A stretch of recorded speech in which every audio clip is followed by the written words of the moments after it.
Hello and welcome everyone to Healing Wednesday in the Circle of 12. I'm so glad to see all of you joining us. Happy January 3 and Happy New Year. Yes, Happy New Year.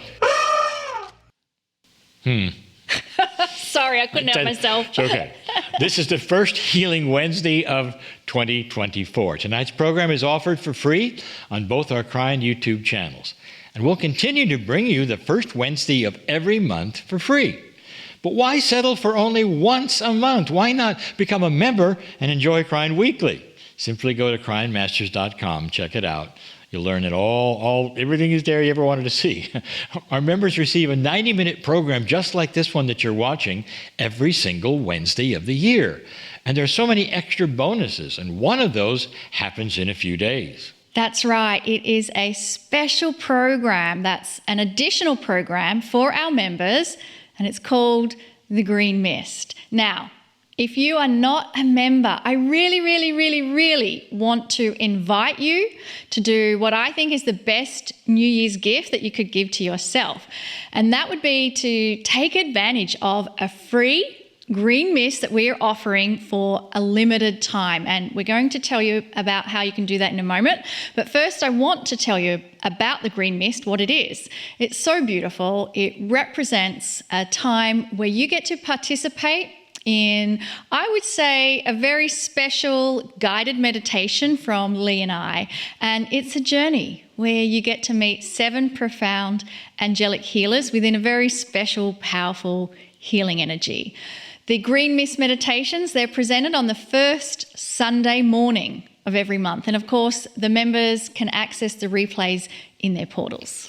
I personally love it. If you'd experienced the Green Mist with us as meditation at least one time, and you can, just go to Kryon Masters GM, that's lowercase, it's on the screen for you right now, and it's free. Yes. Cryonmasters.com GM will allow you to take advantage of this new Green Mist meditation for free, and I really think you ought to do it.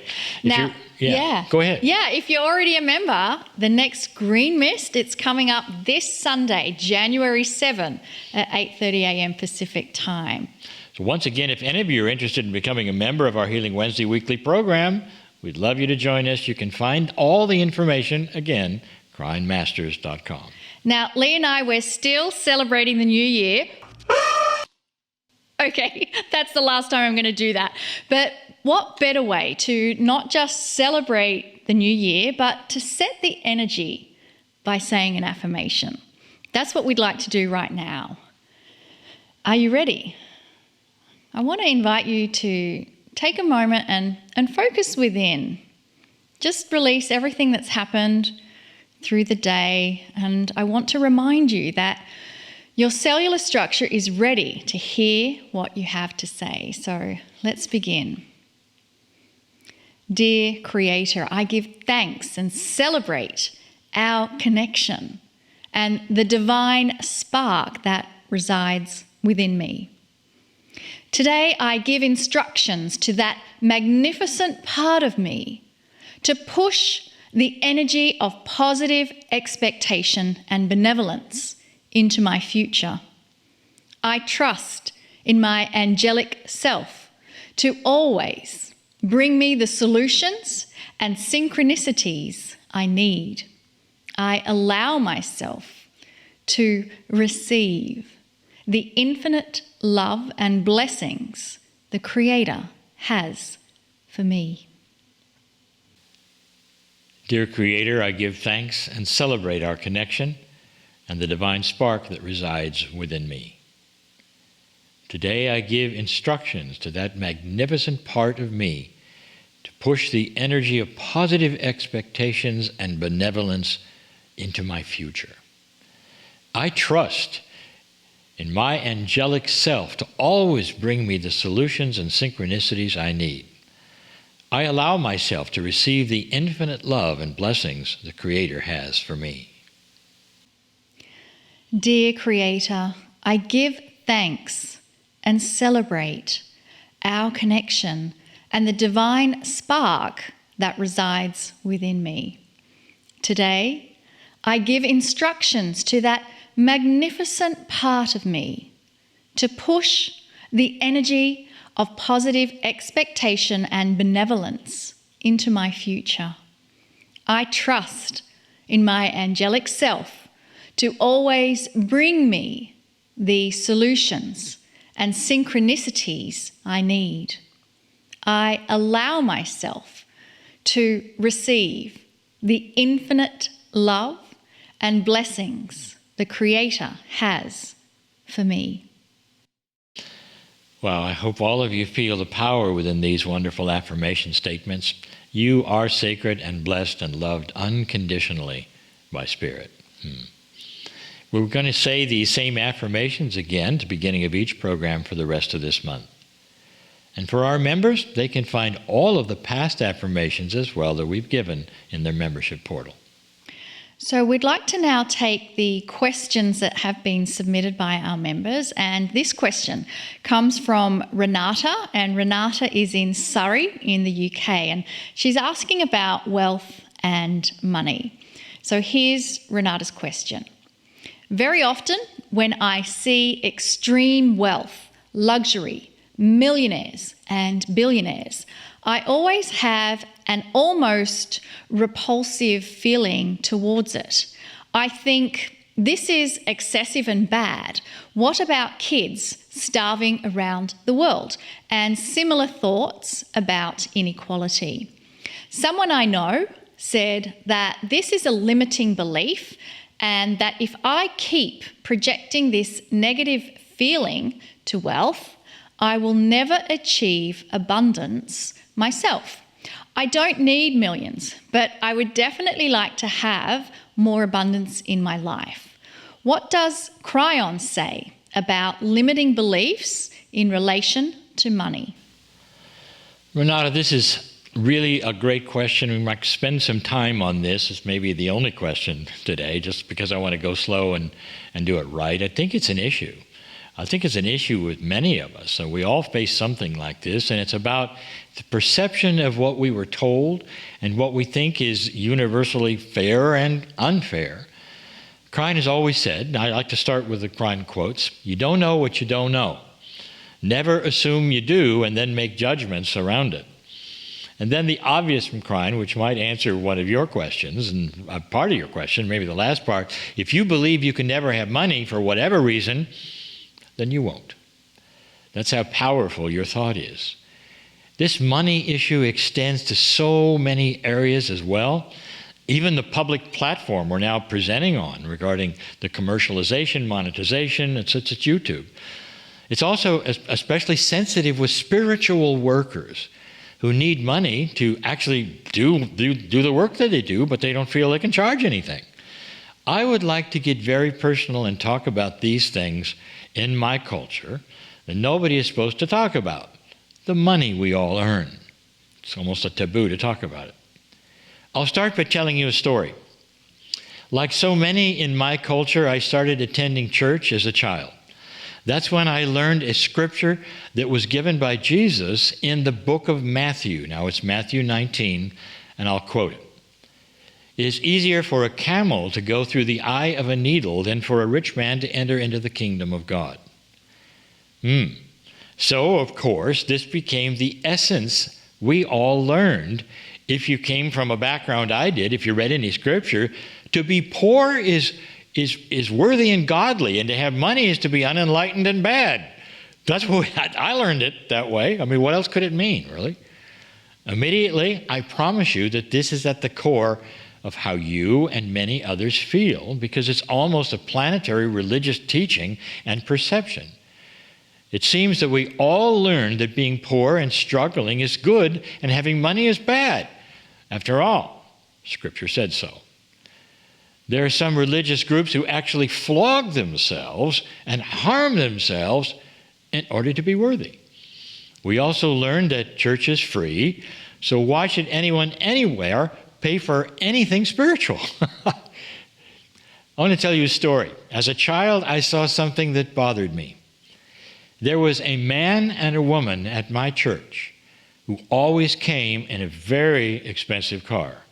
So expensive they parked it in a special place next to the pastor's.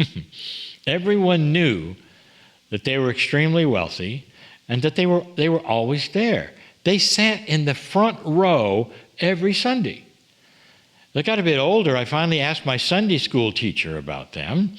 It was a dichotomy to me, and I said, they were rich, and if you believe the scripture that they're not going to go to heaven, so why were they even there? And why were enlightened rich people allowed in the front row?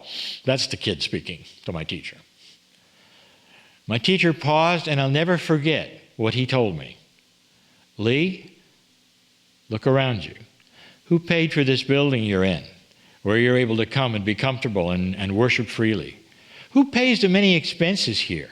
Who pays for the repairs and the upkeep? Who pays for the pastor of this church and his family to have food and live in that house they're in? Do you think he has an extra job somewhere else that pays for that? Then he told me this. God has blessed these people in the front row with wealth, and they know it. God has given them everything they have, and they know it. He lowered his voice. This is confidential, Lee, but that is the couple who paid for the big renovation of this church building last year. Do you remember that construction mess we had for months? Oh, yeah, I did. I remembered it. It was awful. It was an awful mess. They paid for all that work? Just the two of them? It was an amazing remodel of this entire facility. He answered, yes, Lee, they paid for all of it. And a lot of other things over the years that nobody knows about. They are blessed, and they regularly share it with the church. We need them. I challenged him right away. Teacher, I thought that when we passed the plate for contributions on Sunday morning, it paid for everything here. He smiled. Lee, when you get a little bit older, you're going to put this together. The few dollars collected on Sunday barely pay for the lights to be turned on. Every church you see, Lee, depends a bit on the wealthy to pay their bills and build new facilities. That's when I first started to realize that there was probably a great deal more to the perception of the camel in the eye of the needle than I was ever given, that I ever thought. Was that even correct? This program you're watching is created in a professional television studio with a hefty price tag. It puts technicians to work as well. Someone has to pay for that operation. It isn't free. Yet you are all receiving it for free. How do you think that happens? I created a program that we sell subscriptions for, and it's called Healing Wednesday, and it's the program you are currently watching. The subscription price is low as I could make it and still pay for all this that you're seeing and make a living for myself and Monica. The subscription fees altogether are like a rich person, and they fund an experience for those who may not have the few dollars it takes to subscribe. Are you getting this? The formula for this was given to me by Kryon. Quote from Kryon, make the programs exactly as I tell you and give away 25% of them, so there will be those without the funds to subscribe who can be blessed by it also. Don't you love it?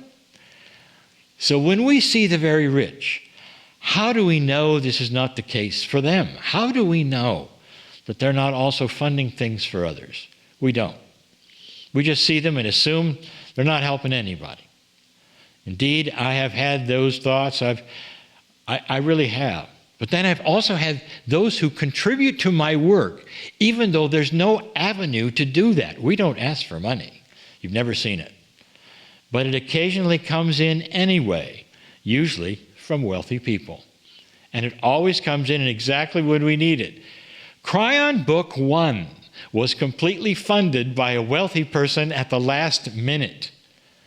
And every wealthy person who has ever done this, who has ever helped us, asks never to be identified as a contributor to my work. Instead, there is a wish to be silent, to be a silent contributor and allow good things for the rest of us. Later in the program, we'll do a section called Miracle Moments, where we share heartwarming stories about healing and victory over life's issues. That's what this program was designed for. That's the only thing this program was designed for. And those miracles and healings and victories over grief and sadness and sorrow all came from this studio, funded by those who are not poor and destitute and maybe couldn't even get through the eye of the needle. I had to reframe my perceptions of those with a great deal of money and wealth. I have to hold my tongue sometimes about those I know who are generous and giving, compassionate, and they're rich because they told me not to say anything. Perhaps everything is not as it seems. I think it's about compassionate reframing of everything you see around you and an allowance for what you don't know. I celebrate those with money and the awakening they are having now, especially of compassion and purpose. We need them. What a beautiful answer, Lee. Reframing, compassionate action, and allowance. So let's move into a meditation and let's be inspired by those words of reframing of the things we don't know and giving allowance.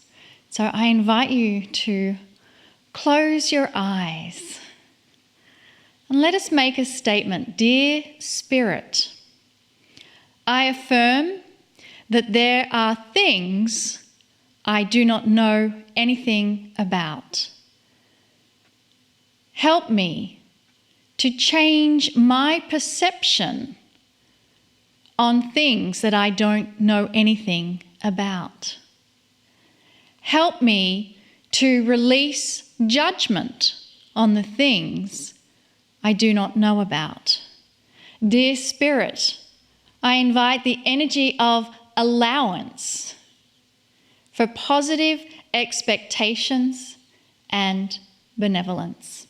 Dear Spirit, show me how this can be achieved.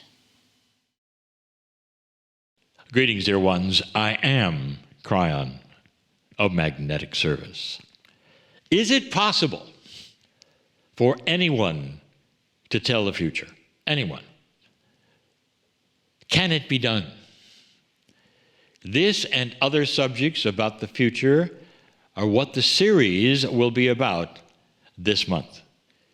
I'll give you 4 channelings that talk about things of the past, the future, the present, and that whole issue of time. What it could mean. Is it possible? Is time really something that exists? Can you move forward into it and tell what's going to happen? Can anybody give you that? So the subject of this first channel is exactly from that question. Is it possible to tell the future? I have given information for so long about the free will of humanity, about the linear aspect of time that says that anything can be changed at any time through the consciousness of humanity. That if humans have total and complete free choice on what they do, and whether they go to the light or don't, or if they awaken or don't, if cultures change, if that's the case, how could anyone go to any place they call a vision and come back with what's going to happen? Because humans can change it. They can change it tomorrow. That's a puzzle. So again, we ask, is it possible for anyone truly to give you the future? The answer may be complex, but I also want to make it clear. If you go back in time, there it is again, you'll find that shamans of old often told those around them about what might happen. And then it did. There have been those in your cultures and your societies that might have done the same thing. Some of them accurately, and some of them not. And some of them what you might call hit and miss. Were they simply lucky, or is there an avenue that someone might take that actually might give them good answers about the future. Let me ask you this. If you go to visit the Hopi Indian rock and you see scratched into the surface lightly a complete description of what is happening right now, how did they do that? It would really seem that this ancient rock was them giving a future way far away from anything they even knew about that is happening right this moment. If you talk to some of the other indigenous cultures about their cosmology, they will describe the shift we are in. Now, how did that happen? How are they then giving the future? Because they did.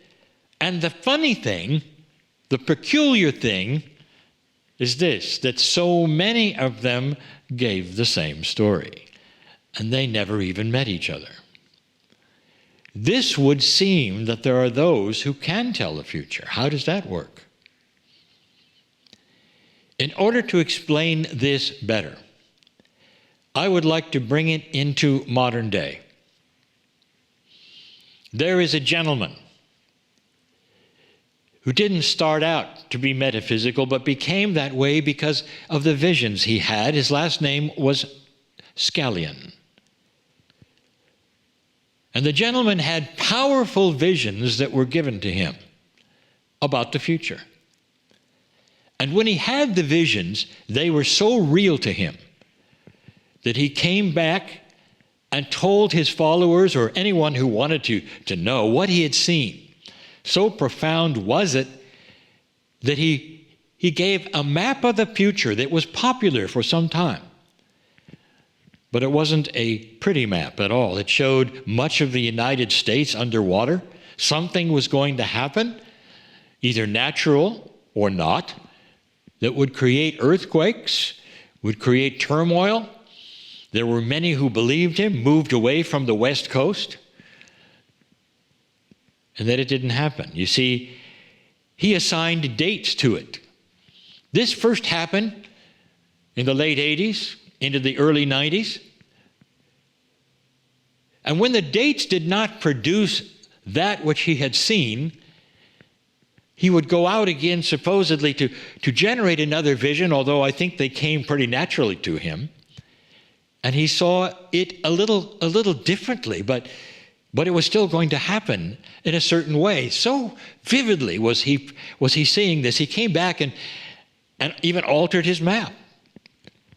He gave a date, and it didn't happen. He became wise in this, and he realized something. Was I seeing the future, or was I seeing a future? There is a difference.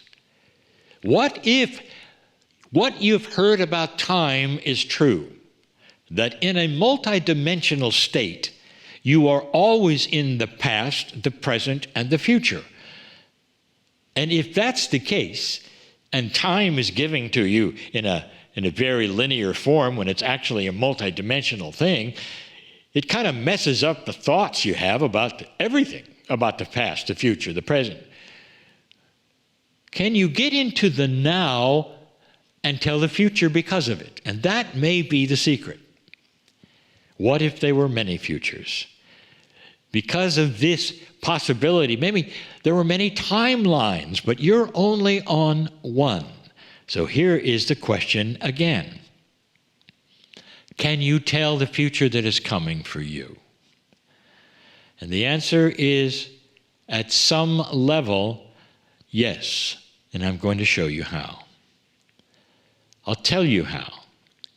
It is all wrapped up in what is happening now. Based upon what is happening now, what might happen next?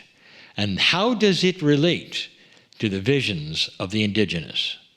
That will give you a far grander, greater idea of what's happening on this planet than anything else. There are many who will continue to go out and have visions and come back with catastrophe and horror.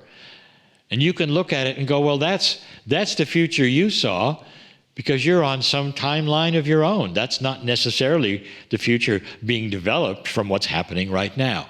So again, I give you the metaphor so you will understand how somebody could possibly tell the future, including the indigenous.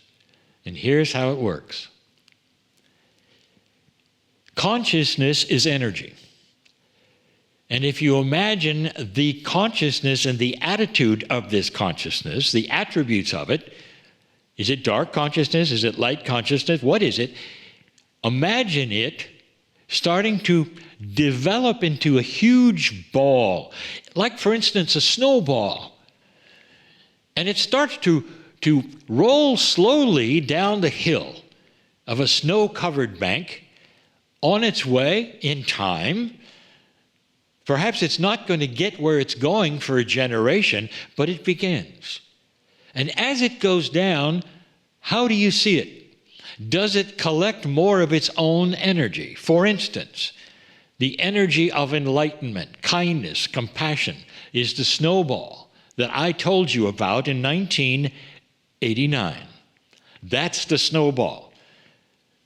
The book was called The End Times because the end times was the collection of that snowball. That snowball would bring you to a place where there would be no World War III, and I told you that in 1989. I published it in 1993. There would be no Armageddon. There would be no World War III.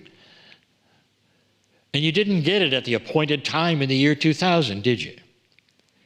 The snowball rolls down the hill, becomes bigger, and pretty soon you can look in front of it because of the elements of gravity, and you can see where it's going. This snowball is going to roll down this hill, and it's going to dispense the energy when it lands wherever it lands. And you can't stop it. Is that telling the future? If you saw a real snowball rolling down the hill, would everybody be amazed if you said it's going to go over there? And the answer is nobody would be amazed. They would say, yeah, we can see it too. Well, I invite you all to see this future that you can also tell. This snowball is rolling right into your future.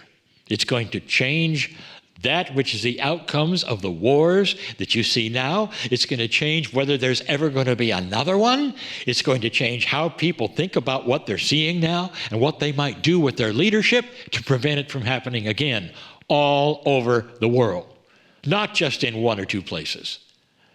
Dear ones, yes, the future can be told. Your future can be told when it's so obvious where it's going.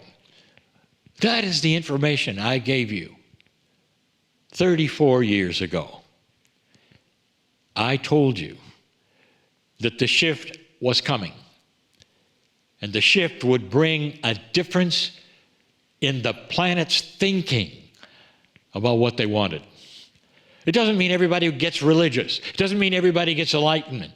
It means that there is a far-sweeping, more powerful energy of compassion and kindness to one another, and an idea of what you want to do while you're on the planet. Trade with each other, not war with each other. Clean up the planet so you're not destroying it. That is actually something that is in progress. Have inventions given to you that'll stop pollution. That is in progress. All of these things in the snowball of the future that you know about. That's the answer. Yes. I'm going to talk more about time. I'm going to talk more about the future in the future channels to come. The future channels. Do you see why I'm in love with humanity? Can you see this? I am, and for good reason. And so it is.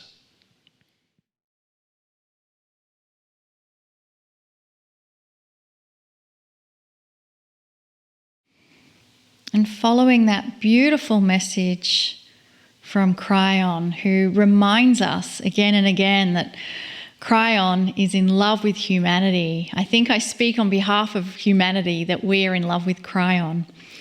And I invite you to open your eyes. If you've had your eyes closed, bring your awareness back into your body.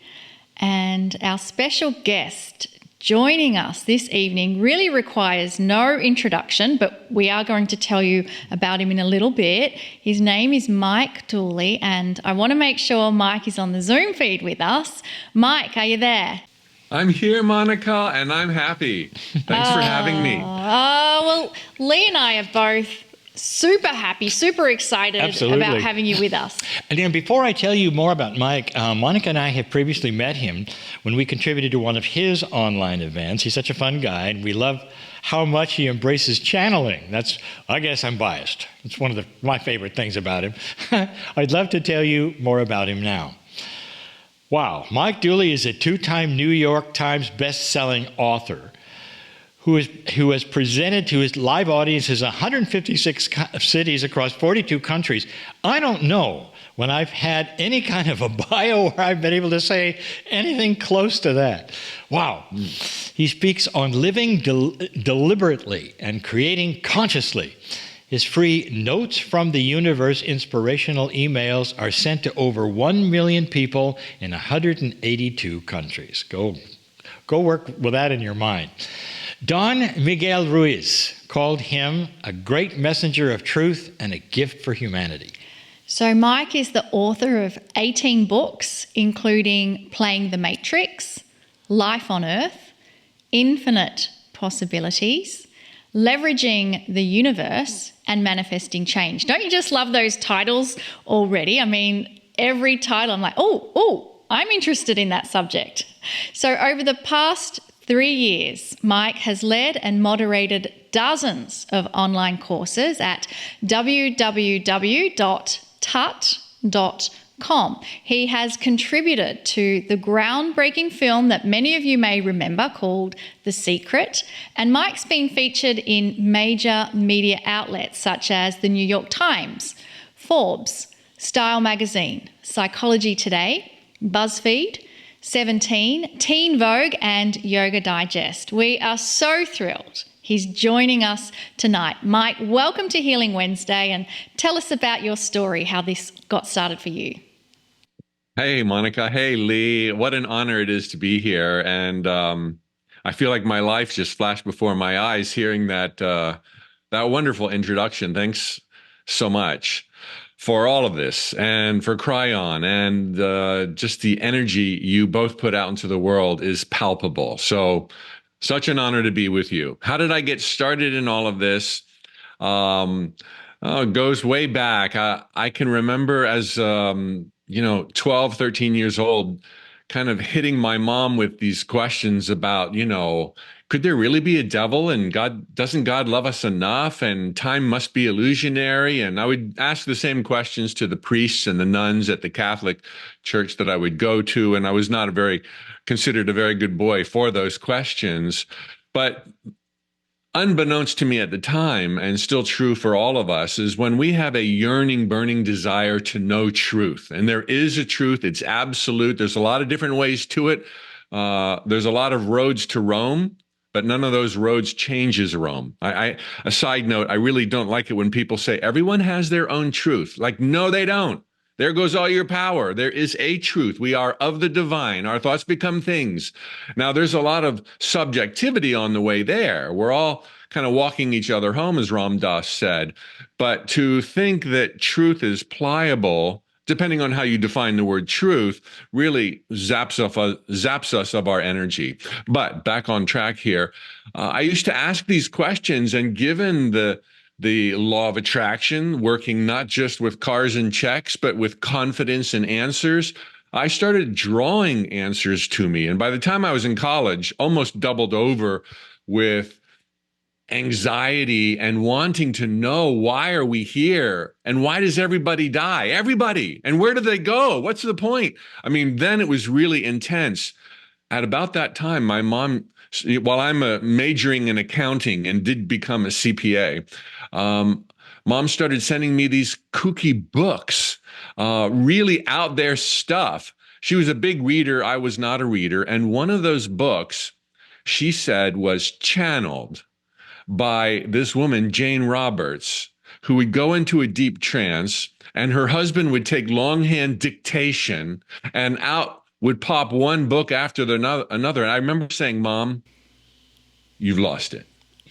And I really meant it. I really meant it. It was like, that was the most outlandish, crazy, silly, unverifiable claim I had ever heard. And she was always my guru. And she shut me down and she said, forget the source, just read what Seth has to say. And so she mailed me the book. This is before internet, a long time ago. And oh my God, everything Seth said and so much more was stuff that confirmed my own inner suspicions, because as I was asking these questions about the nature of reality, our identity, our power, I was feeling answers. It's like, everything must be God.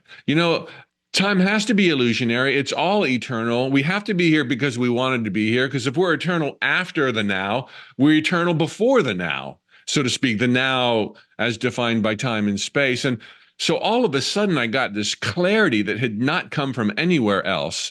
And so began my inward journey. And my objective then was just to live the most amazing, wealthy, love-filled life possible. I thought that was the point of getting these answers, the point of truth. So I continued with my degree in accounting. I worked for Price Waterhouse. I traveled the world. I eventually became an entrepreneur, teamed up with my brother and mother. My mom was still deeper into the woo-woo than me. My brother was on board as well. And we started selling T-shirts with his art and my little poems about the power of our thoughts and the beauty of life. And picture in your mind all that you may be. And with a little time, you will come to see that in the game of life, your dreams will come alive by thinking of the end result as if it had arrived. That was one of our best-selling T-shirts, along with I'm too sexy for my T-shirt. And so, Love that. so for 10 years, we sold boatloads of shirts. The trends were declining. At this point, 10 years into that, after 6 years with Price Waterhouse, I was on the cusp of 40 and starting over. Didn't know what I was starting. We had a good run, but I still had a big mortgage. And I started sending out these emails that I most wanted to receive at that low ebb in my life. I was 40, no career momentum, starting over. My girlfriend had run away with a boyfriend that wasn't me. And it's as weird as it sounds. And I was like so lost. It was my dark night of the soul. So I wanted to get confirmation that I'm not alone, that it's all a dream, that I can change anything for the better quickly. And so I started sending out these emails to our subscriber base of 2,000 people who used to get the deal of the week in the T-shirt company, and started just making them positive. Just good news. There was nothing for sale. It was like Monday morning motivators. They were never really that popular, honestly, but they made possible the evolution of my writing to become notes from the universe, which you mentioned now by word of mouth has 1.2 million people subscribing every day of the week all over the world. 20 plus years of sending out notes have spun into world tours and books and really the life of my dreams. It's been absolutely amazing.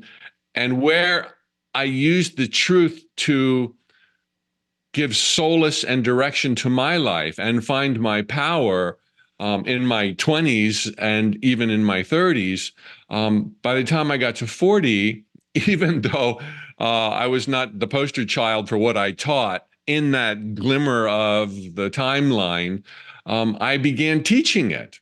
And then, I've learned so much more. My life seemed to be a train wreck at age 40. But I teach now, don't go looking for what's wrong with you. Don't even assume something's wrong with you. Your physical senses can't see the big picture. And sure enough, instead of looking for what was wrong with me, I felt like, dang it, I know how life's work. how life works. I can't explain how I got where I am, but I can explain how to move forward. Picture in your mind the end result. Take baby steps, craft affirmations, creative visualization, have a couple of vision boards going on. And the next thing you know, I was like, oh my God, having coffee in the Regent Hotel in Kowloon, Hong Kong, and there's the exact same view of Hong Kong Island that I had put on my vision board. And it was like pinching myself.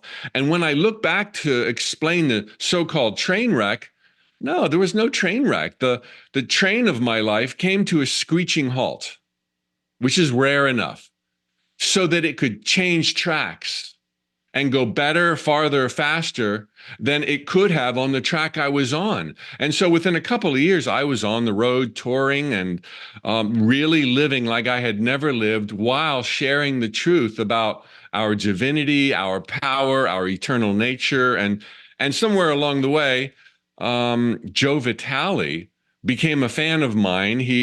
We traded audio programs. He saw ads I was running in New Age magazine for Infinite Possibilities, and he started talking about my work. And a fan of his was Rhonda Byrne, who reached out to me a year later and said, Mike, my sister and I are coming to the United States from Melbourne, Australia, and we're doing a documentary on the law of attraction called The Secret. We love your notes. We love Infinite Possibilities. Is there an opportunity where we might be able to have you for an afternoon to interview to be a part of The Secret? And so that's how I got in The Secret. The miracles were happening before I even knew it. And I teach that as well. Just because you can't see the miracles doesn't mean you're not layered in them right now. So to draw the conclusion that something's wrong, I'm doing it wrong, it's not right, it must be karma, bogus. Just stay on point, and thy will shall be done. I love how you not just embrace affirmations, but because we love affirmations, and it creates things that you can't see possibly, but you know it's there, and then you step into it. I have a question, and it might not be in your field, so don't feel like it's an ambush question, but in your conversation, I'm curious, because in our world where we see a lot of things happen and unfold, and it could be even in your own community, and you see something in the family unfolds, a situation where it's disaster. How do we get through, because we're empaths, creating what we want with the vision board, and then not feeling guilty that we have such unimaginable happiness and we have someone close to us that doesn't, and they're in drama, and it's almost like, survival guilt when you're in a car crash and you survive and the other people you love did not, and you carry that survivor guilt. So how do you carry the guilt of happiness when everyone around you is unhappy? Great question. I've been there, and I so can relate to that, Monica. Really piercing question. I'll share that when one gets to that place of milk and honey and land of your wildest dreams, you have such a sense of appreciation that as you gaze back into your past and maybe even glimpse that dark night of the soul, you feel nothing but gratitude, because every single moment and every player and every offense and every insult made possible the person you became and the heights you've attained. And you wouldn't trade it for anything. Although at first glance, without a little bit of simmering into the truth and dwelling and asking great questions, it feels like, oh man, like, what did I do to deserve so much? I was lost and confused, and I badmouthed my life, and I complained to my mother, and I mean, that was me. I was like, I was negative, but I still did enough to be positive, and it doesn't take much. 5 minutes of positivity will offset 17 hours of fear and worry. That's a tangent. But when you get to that place and you realize how grateful you are for all the knocks and falls, you realize that your arrival was not only ultimately inevitable, such is the nature of the expansion of the universe through every single one of us. It came here to thrive, and it's going to get its job done in every guise behind every pair of eyes, just as you needed and in a deep level wanted to be driven through the murk and the mire, to be tested and called higher, to go within and find your might. So is that what your beloveds who are not yet where you are going through now. That's where they are. And just as you most wanted it at a really deep level, so that you could be called higher by yourself and find that power, that's exactly what they're being called to do. And just as inevitable as it is and was for you to arrive, so is it for them. They can't not get there, but they're going on a different path to Rome, and their path will lead them to Rome. And on their path, you can love them and you can understand and you can sympathize and you can hold their hand. But when you have this new perspective and you realize that it's playing out perfectly, just beyond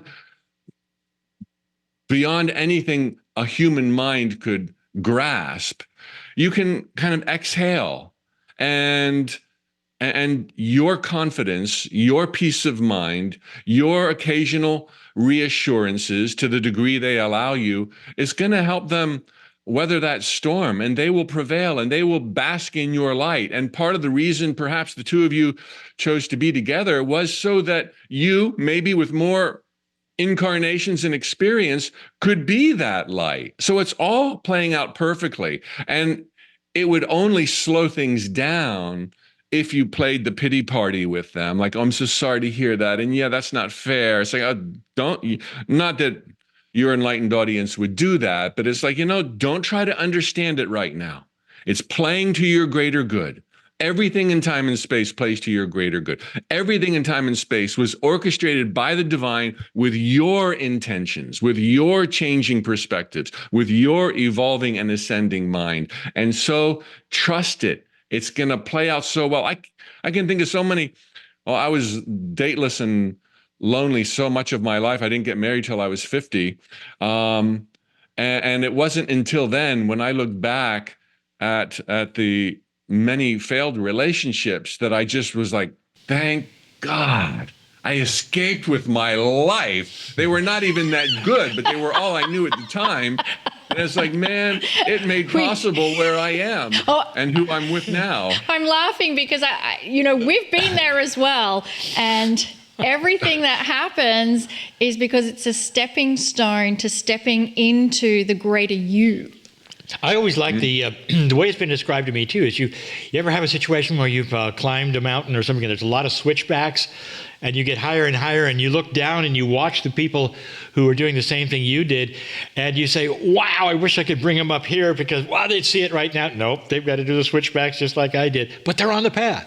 Yeah. Yeah, that's such a good analogy. And it's going to be so much sweeter when they get there. They're inevitably going to get there. And knowing this and being a reassuring light to them, maybe an example, a brotherly type of example, we can still leave room to encourage them and have them probe and ask some new questions and get them on the path. I keep taking those steps. You don't know how close you are. Everything changes for the better in an instant. Truth, truth, truth. If you're taking steps. So we're all helping each other. You guys help me. And so I think that's the gift in having friends who may not be quite where you are yet, that you can, facilitate it and reassure and make a difference. Mike, you've been doing this a long time. You teach, I know, so many people, and you've got such great messages. And there's one thing we run up against all the time. There'll be somebody, if not everybody, who at some level say, I don't think I deserve it. And they say, I've got, you know what I'm saying? That there is good stuff? Yeah. Yeah, there's that self-worth. Yeah. No, that's not for me. I don't think so. There's something. Well, we're all acclimating to that, and we're coming from very primitive times. We're still immersed in very primitive times, most of the world right now. And so, yeah, there's that old guilt, that Christian guilt, and put the needs of others before your own. And how dare you ask for this?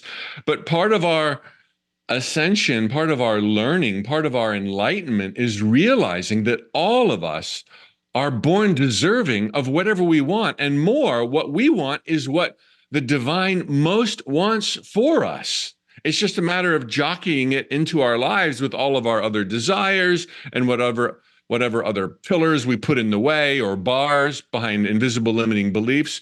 But part of the learning and part of the acceleration comes as we work with those beliefs and just literally think them out loud or write them down. Am I worthy? Of course I'm worthy. Like Khalil Gibran said, everyone is worthy of the fruit from the apple tree. It does not ask, have you been good? Did you work hard today? Beggar or saint, or sinner or saint, they can all have the apples. And if your apples are symbolic of $1 million, that's not coming from anyone else. You can manifest your $1 million. Go for it. You'll be an example to others who get it.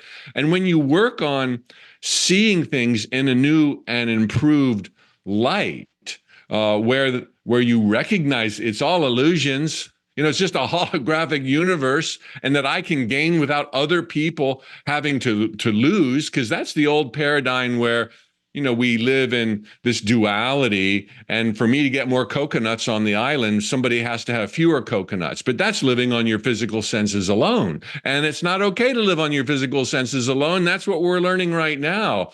So I think we all need to work with ourselves. I certainly have, as I shared, like, whatever did I do to deserve so much? I was negative. I badmouthed life. I said, where's the damn universe? Where's the flipping magic? But I also did what I could with what I had. Some visualizations, some baby steps, made some cold calls, did some awkward stuff. Like, I don't really want to get in front of an audience. I don't want to join Toastmasters, do it anyway. And so I pushed myself where there was some resistance, because there was a deeper part of me that said, go, this is you, man. You got to deal with that irrational fear of speaking in public, but I don't want to. Just shut up and go. So while I would worry, I would still take action. And it just takes a little bit of positivity, as I said, to offset a day's worth of negativity, because our inclination, our inborn inclination, is to thrive and to prosper. We are sparks of God that came here to rock and roll. And so you think a thought in alignment with rocking the world in a glorious, loving, joyful way, that goes with the current. It's like, hell yeah, given your divine lineage, when you think, I'm stupid, I'm dumb, it probably won't happen, it's very difficult for those kind of thoughts to become the things and events of our lives, because they go totally against the current of truth, the truth that brought you here. Now, we can make anything happen, painful as well, but if we understand our inclination to thrive, it only takes that little bit of positivity, including showing up in the world, knocking on doors, pressing the flash, making the cold calls, for total transformation when we are consistent and grounded in truth. Beautiful. Amen. So I agree with you all ought to of write that. a book. Yeah. I mean, Yeah, you should write a book. I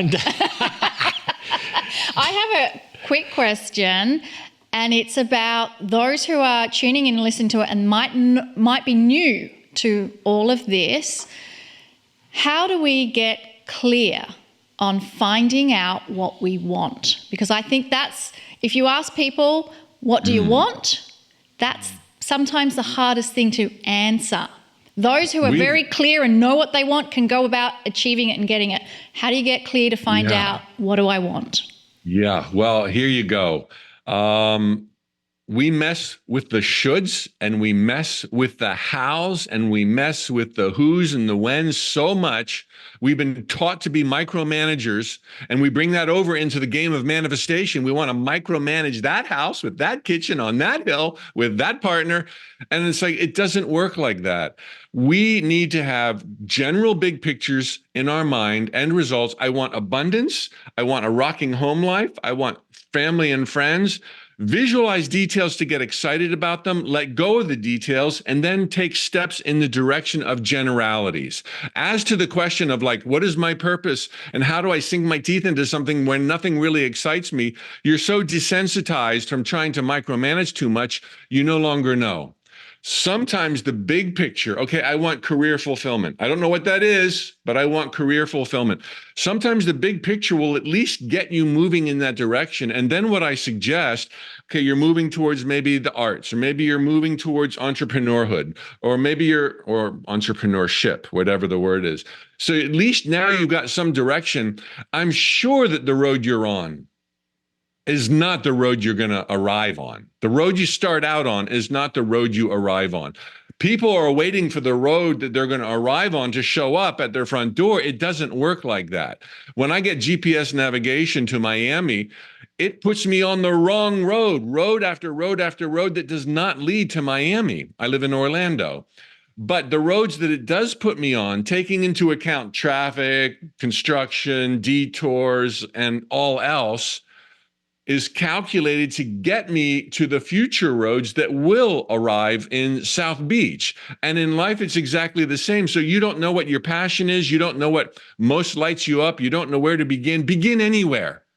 You've programmed transformation or joy or financial abundance or a rocking career. That's all the universe needs. It knows the details better than you.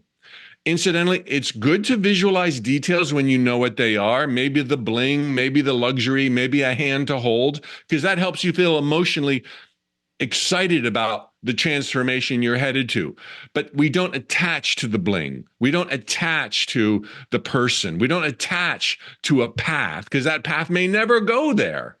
But we attach to the ultimate desired transformation area or theme that we want in our lives. And then we get busy doing what we can with what we have. I frame it like this: on the sucky roads before us, choose the least sucky. Now you've got some traction, and the sucky roads, the dirt roads, will lead to the diamond mine. Beautiful. Well, if you are excited about all the things Mike is sharing with us, why wouldn't you be? I'd like to, again, let you know about the website, which is www.tut.com. That's an acronym for, I think, The universe talks. Talks. Yeah, right. Yeah. Talk. The universe talks. The Yeah. universe I love talks. it. The Yeah. universe Yeah. talks. Tut.com. So it's been so wonderful hearing all that. I want to know if there's any kind of final pieces of advice that you want to share with our community. Sure. Well, beyond happy holidays and happy new year, I should say, the one formula that explains where we each individually fit into the equation of reality creation is thoughts become things. Could not ever overplay that, could not ever overstate that.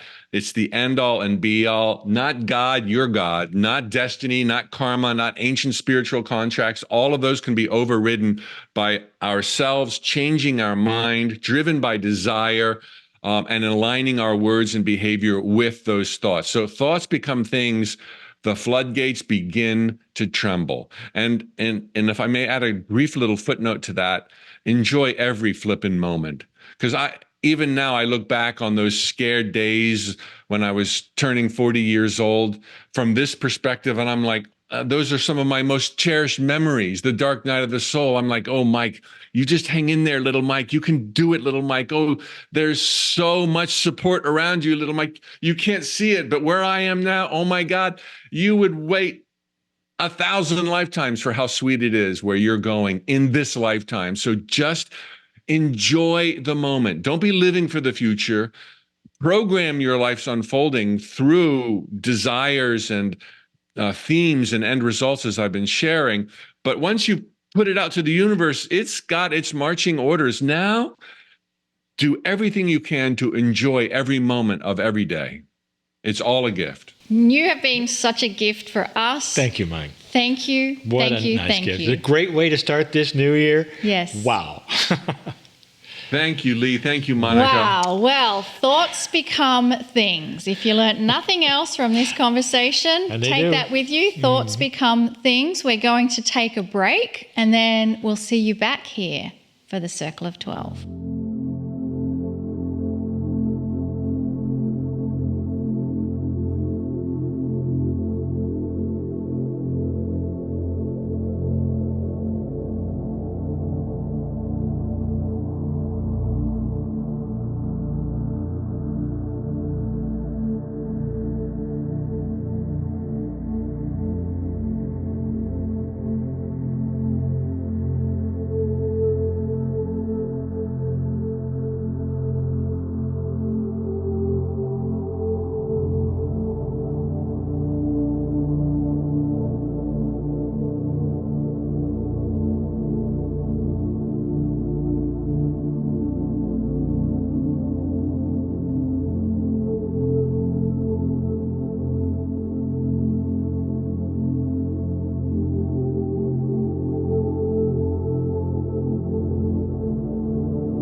Hey, welcome back, everybody. That was wonderful with Mike Dooley. What a treasure. Absolutely. And I love the very 3 impactful words: thoughts become things. And I'll tell you, that whole idea, that principle of you can create your own reality and thoughts become things, that was laughed at.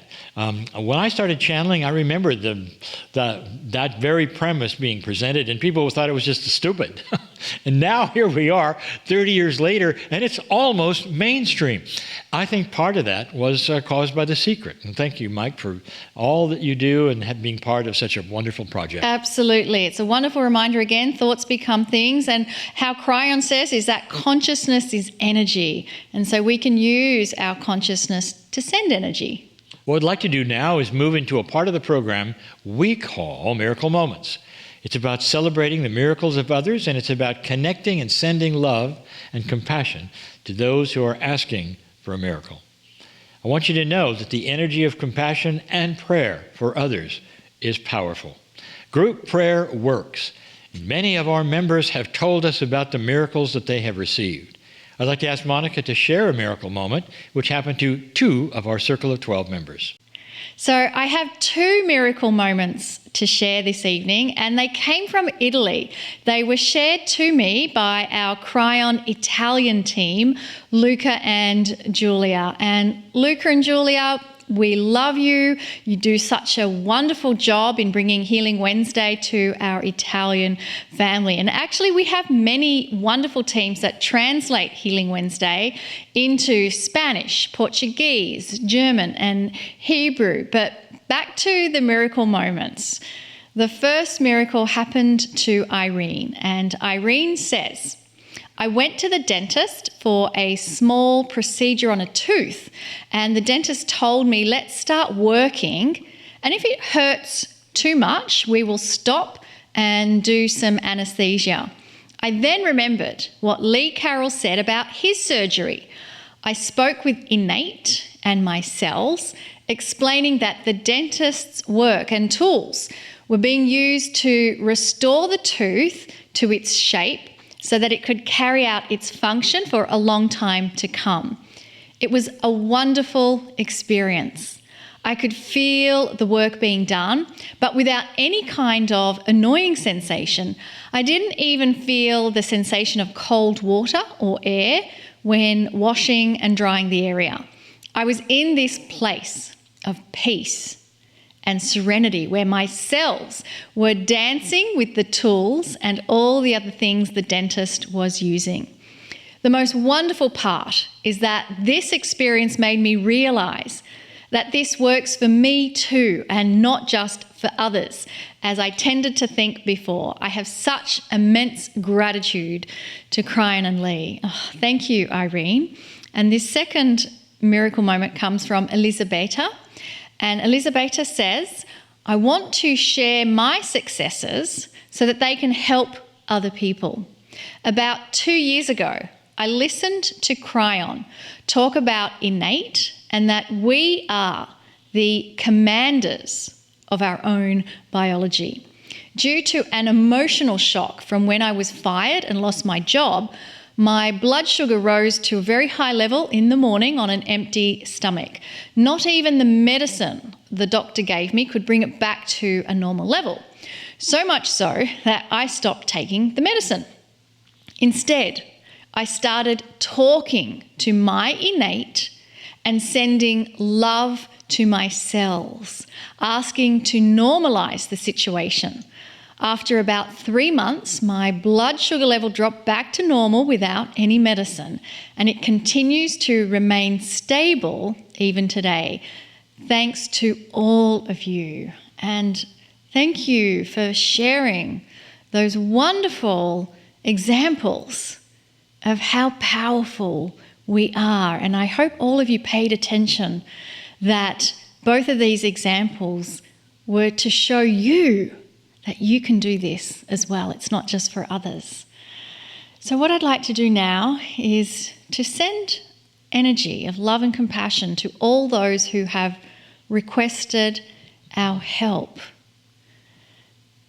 So it's so easy to do this. I invite you to close your eyes and to focus on the area of your heart. And as you focus on the area of your heart, I invite you to relax your breathing, breathing nice deep breaths slowly in through the nose, out through your mouth, and continue focusing on the area of your heart. And as we focus on that area of the heart, let us feel, sense, imagine, or visualize the cells of our heart dancing to the song of love, gratitude, appreciation, and compassion. And so just continue to feel, sense, imagine, visualize the area of your heart. Visualize, feel, sense, imagine the cells of your heart vibrating and dancing to the song of love, compassion, gratitude, appreciation. And as we continue focusing on the area of our heart, we create a coherence of energy between all of us. And from this place, we are now moving in a beautiful rhythm of love, dancing to the music of unconditional love and compassion. And just like music, the notes that are played can float through the air and be transmitted to those around the musician. Let us now feel, sense, imagine, or visualize the dancing cells of our heart now floating out into the air, and those frequencies, those notes, those vibrations are now being felt and perceived by those around us. And because we are many on this planet, and because there is a quantum energy that surrounds us, these notes and music and vibrations and frequencies of the song of love is now being transmitted to all of those who are requesting help from us. And it's also being transmitted to those who are requesting a miracle to happen for them. It could be a synchronicity. It could be emotional healing. It could be a physical healing. But right now they are being bathed in a flood of music and dancing of joy, happiness, and gratitude. And so let us hold this energy, this frequency of love, as we move across and welcome Kryon. Greetings, dear ones. I am Kryon. Come a little closer. This is the Circle of 12. And I've said before, it really doesn't have anything to do with 12 of anything. It is a metaphor for the structure of all things. Everything is based in 12 or segments of 12 in the universe. This structure is where we take you. We take you to a journey to visit your own soul. That has been the premise of the Circle of 12 ever since we began. But more than a premise and more than an exercise, more than a working meditation, it has an element of reality that we told you from the beginning that we expect you to discover. It's a funny word, expect you. Usually we'd say, we invite you to discover. Now we expect you to discover it. And the reason is because it's there. It's before you. If I invited you to see something when I turned on the light, That wouldn't really be the word, would it? I expect you to see something when we turn on the light. If it's there, you'll see it. I expect you to feel the reality of what we do next. What has happened in 3 to 4 decades of human consciousness is a gradual evolvement. An evolvement in all areas, but the one that is the most profound is the spiritual one. The one that sees an answer to who am I? It's the one that sees magnificence where before there was victimization. Now that's a big statement, but it's true. There are so many asking the questions, what's next? Who am I? What's this all about? And receiving answers. Instead of wringing their hands, thinking they have nothing to do with anything and what's going to happen next, there are those who are actually understanding and seeing the reality of the energy they have as pieces of God that they are. There is divinity in all of you. We're going to cross the bridge yet again, as we always do. We're going to go into that beautiful area, this first meeting of the year, as we always have, and invite you once again to feel, could this be real? To feel the answer to that question. Could this be real? A reality that is perhaps different from the one that you grew up in, the one you walk around in, but it's real nonetheless. Is it possible that there are levels of reality? And the answer is, oh yes. Is it possible there are multidimensionalities, experiences that are yours that are every bit as real as the one that you experience walking around in 4D? And the answer is yes. I wish you could ask the shamans of old and their cosmology.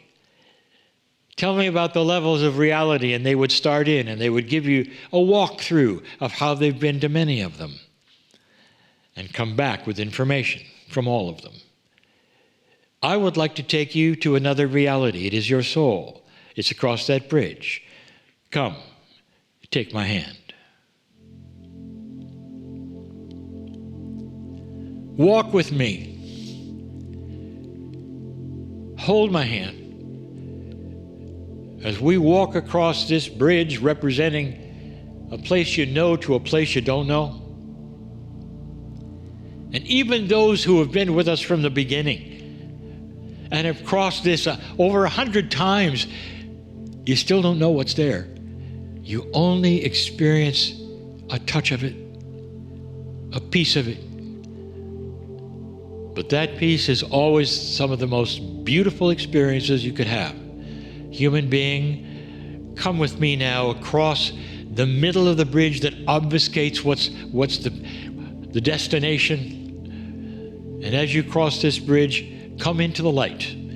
A beautiful light that is not necessarily brighter than you have seen before. It's just more magnificent than you've seen before. Come with me from black and white to color. Come with me where everything you see has life and dances before you. Whether it's the grass or the ground or the sky, it all knows you, greets you, and says, welcome back. And here you are. Walk with me through that beautiful doorway that has your name on it that says, we invite you to still another experience. Come with me. Come on in. Again, come to a very large place with a chair where you're going to be administered to. It's about time. Again, we go to a situation where there will be one or more angelic beings from an angelic realm, you might say, which is only to say they're just like you, only they're on this side of the veil, my side of the veil. The one that's least understood, the one that you say has angels. And we say, friends. Sit down in that chair, be ready, because here comes the angel who I will say is absolutely nameless, but humans want to name them all. It's interesting, because after you've named the angel, it'll go away, it'll come back, and you'll name it something else, because the angel never looks the same. This is multidimensionality at its best. Here comes this beautiful angel, and it greets you. It comes before you as you sit there, and it kneels down. Isn't this interesting? Takes your hands and says, welcome home. Good to have you back, if even for a few minutes. It's great to have you back. And you recognize not just the majesty, but the friendliness, the camaraderie of this beautiful friend, angel. The angel stands and begins to paint pictures in the sky, you might say, or around you, of something very specific for you to see. And then you realize what this angel is doing. The whole purpose is to show you the future. It's a generic kind of future, not a specific one. The angel paints civilizations that are smiling. The angel paints the future of Earth. The angel paints skies which are not polluted. The angel paints for you the evolving joy of humanity. A joy that comes from no starvation. A joy that comes from no war. A joy that comes to having figured out how different cultures can live with one another with totally different ideas. I mean, even ideas about God. They figured it out. A culture that has an allowance of belief for another culture. Those are the pictures that are painted in the air before you. The angel of the future, you might say, is telling you it's going to be different than you think, dear ones. Do not stress or worry about what is coming for this planet, because you are here to help at difficult times. And then the angel paints a picture of you, and it shocks you and surprises you. You recognize it, but you don't recognize it. You really don't. And this may not sit well with many of you, but the picture is of a child. And it's not you as a child. It's you in the future as a child. Then the angel goes further and paints children from the child. And that'd be your children. And the angel sits back and says, this is your legacy. You will begin it this time in this lifetime, and you will be enjoying it the next time, and the next time, and the next time. All this the angel is showing you is the evolution of the consciousness of this planet to a place you don't expect, where humanity eventually understands joy, compassion, and the absolute need for some of these things like kindness and allowance and the realization that you're all the same. At the core level, you all have this same kind of soul. If I said it was the same soul, you wouldn't like that. But in a multidimensional way, it is. You come home, and home is the same culture, the sacred one, this one that you're visiting now, the one that greets you unconditionally and says, welcome home. But on earth, it's changing. And you may say to yourself, well, it doesn't look too good right now. And the angel knows what you're thinking and says, welcome to a planet you have asked to be on that's in trouble because it's in correction. because it is eliminating dark, because it is waking up, because it is becoming colorful from black and white, because it is changing in a way that is exceptionally difficult.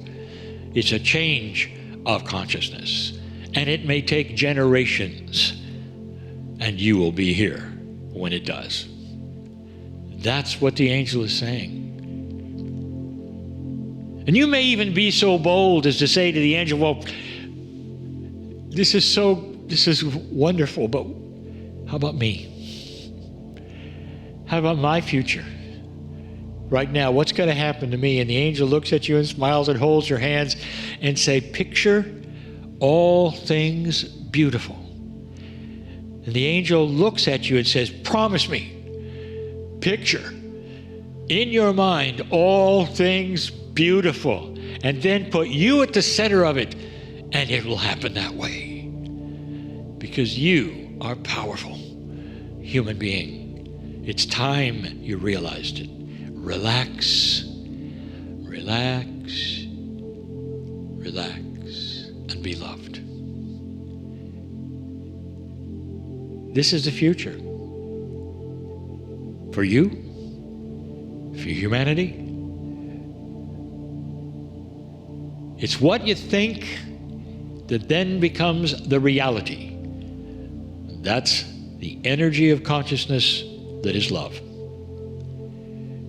Thank you, human, for crossing this bridge with me to hear these words about how magnificent you are and how much hope there is for all that is coming.